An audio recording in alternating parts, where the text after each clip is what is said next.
Hello everyone, in this video we will learn how to create 3D column chart in Excel. So let's start this in my Excel, and here you can see I have data, order ID and total price. So to create 3D column chart, simply select the data, you just drag with the mouse and select here the entire data. Then go to the Insert tab. In Charts group, have a first option, the column chart. Just click on this drop down arrow, and here you can see the 2D column chart and 3D column chart.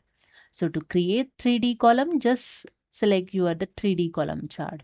You can see there are 4 types of 3D column chart is available. You just keep cursor and you can check here the preview in Excel. So I just select the first one. That's it. And here you can see your 3D chart is created. With the chart design tab, with the format tab. So in chart design tab, you can design your 3D chart. In chart style, just click on this drop down arrow, and here you can see number of style is available. Just keep cursor on it and see the preview of chart in Excel. See the changes?